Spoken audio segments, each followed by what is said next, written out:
And I'm not even going to talk to you about climate change, because you already know about that. Except to make one point, which is, don't forget the oceans. And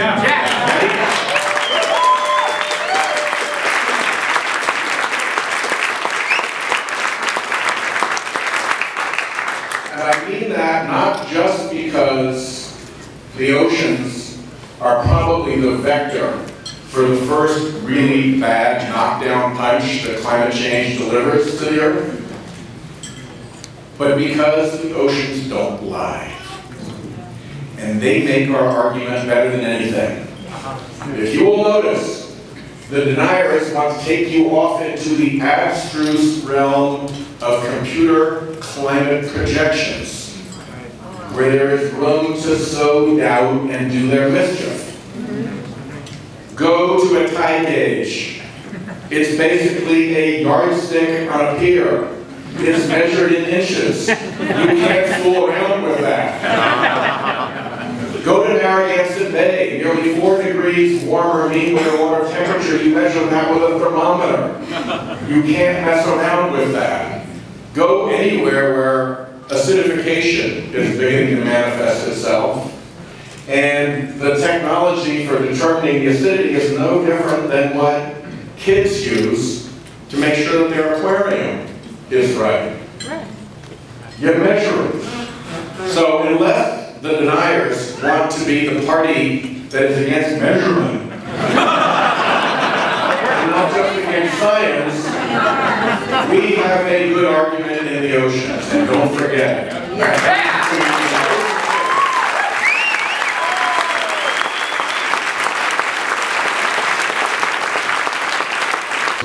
We are going to win this thing. We're going to win it sooner than everybody thinks.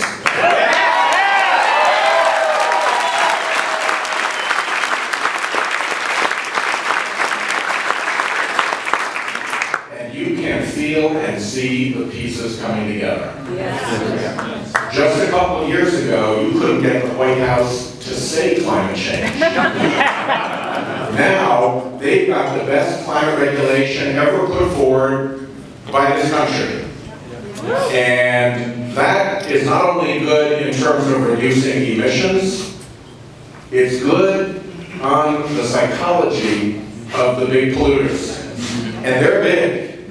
The biggest 50 power plants emit more carbon dioxide than Korea. Oh my God. And for those of you who are Hyundai owners, it's a pretty big industrial country. So if you're the owner of those top big 50 polluting power plants, then suddenly the fact that there's a rule that your long free holiday is over, yes, that changes things. It changes the way you think. Because now you're choosing among alternatives: regulation, carbon fee, carbon tax, cap and trade. You are no longer getting a free pass. And in that choice, I think we can work towards a good carbon fee. For God's sake, you've got probably 3 Republican secretaries of the Treasury supporting it, 2 for sure, and I think we can bring in a 3rd.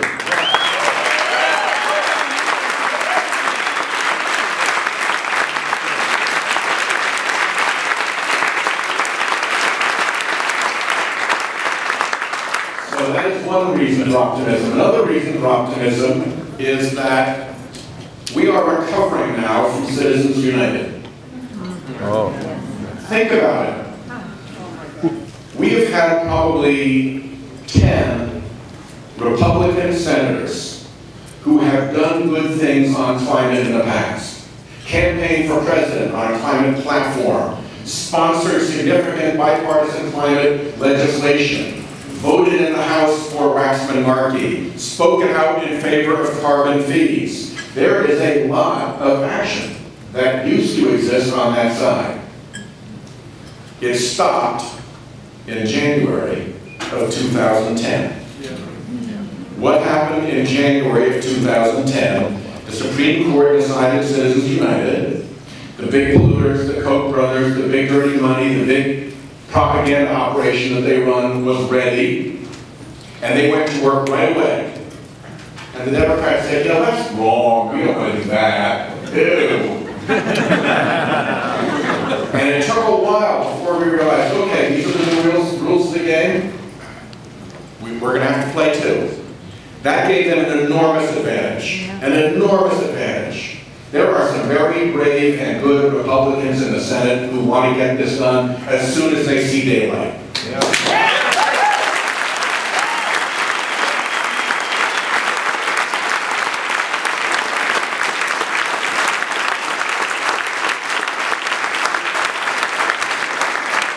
Smart, they will realize that the current position of the Republican Party on climate change will be a stain of infamy on that party's brand for a generation if they don't clean it up.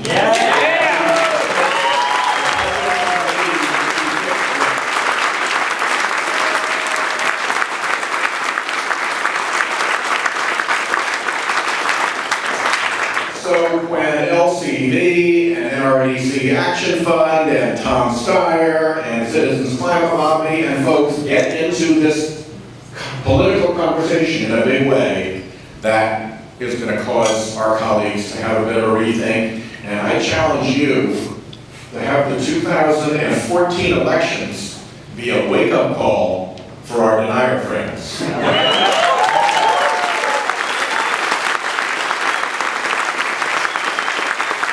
It's not just about the attitude of the polluters, although that's having a real phase shift. And it's not just about who's got how much big money on their side, although that's having a phase shift too. It's also really fundamentally about where the American public is. Over the weekend, I was cleaning a big casserole. And I set it down to soak. And it was maybe an inch full of water, about a 2-inch thick casserole, maybe 20 inches across. It was pretty big. We'd done roasted vegetables in it. They stuck to the bottom of the casserole.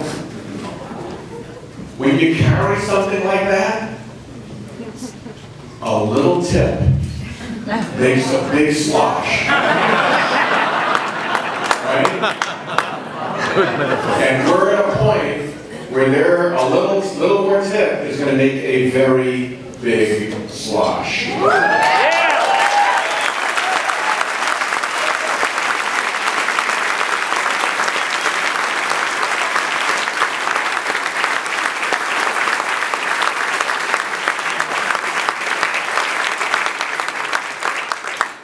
Look at some of the measurements.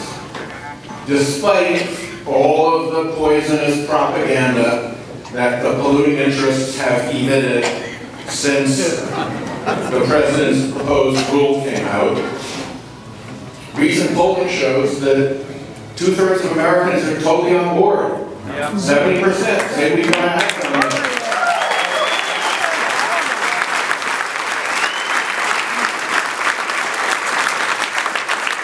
Most Americans say we got to act on this even if it means my bill goes up a little bit. That's how much I care about this.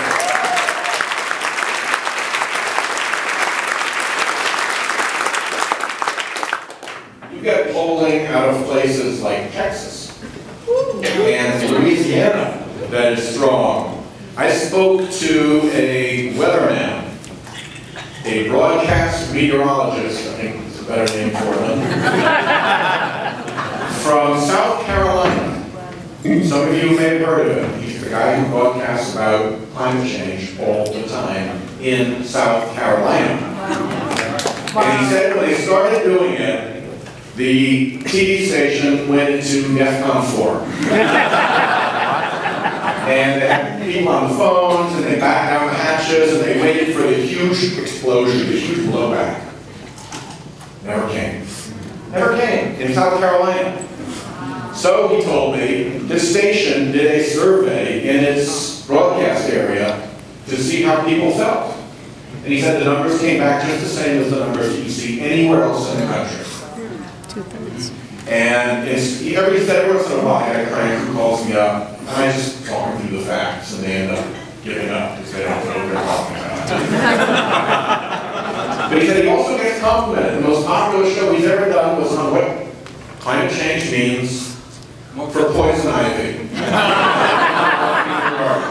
When you get to that level of kind of prosaic stuff, on the nightly news from your local trusted weatherman, that's a good sign. But here's my favorite, even better than the weatherman.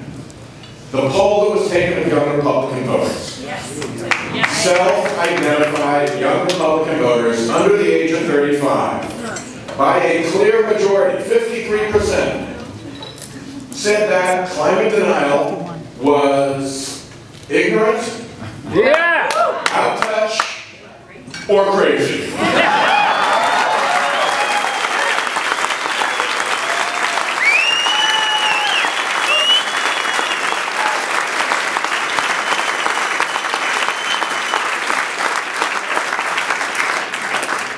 You tell me how long a political party can hold its own when the American people disagree with it by better than 2-1, when its own young cohort think that its position is ignorant, out of touch, or crazy, when it's associated with some of the worst and most mischievous people in the world, and that's been sick for a while, by the way.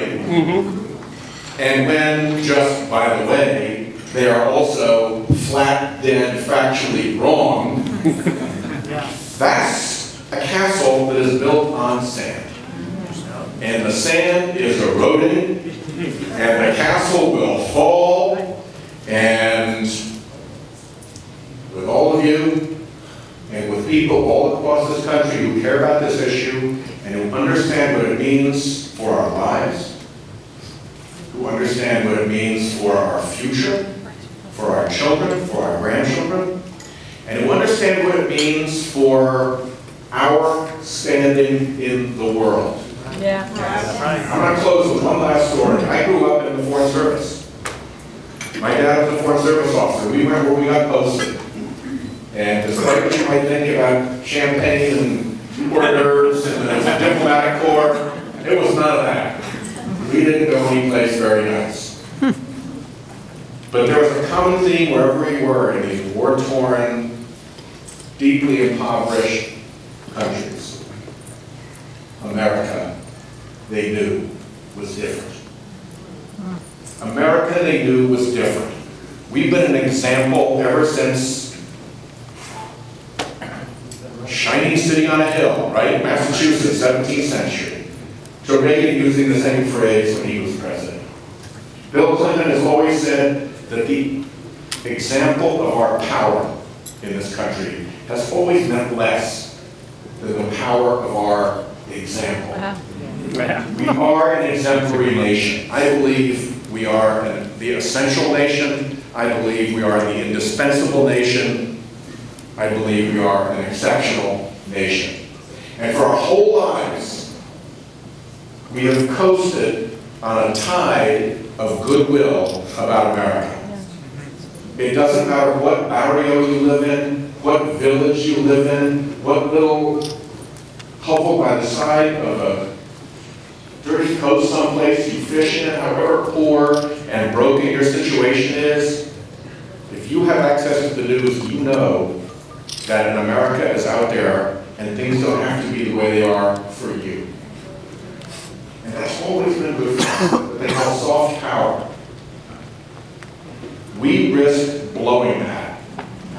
If across the world those same people are seeing that the fish they used to catch are gone, the manioc they used to harvest won't grow in the new drought, the village where they used to be is now underwater, storms that never reached their hillside are now sweeping across the hillside, and they take that and then they find out that we had it within our power to do something about it, and we failed to do it. We failed to do it because our political system failed, because there was too much greed in it, because there was too much money in it, because there was too much fear in it. That then becomes the power of our example. And that's not an example that we want to set. Too much is riding on America being a success in this world for us to allow that to happen. We cannot allow that to happen. We will not allow that to happen. We will redeem this. We will make this right. And we will win this issue way sooner than people think. So,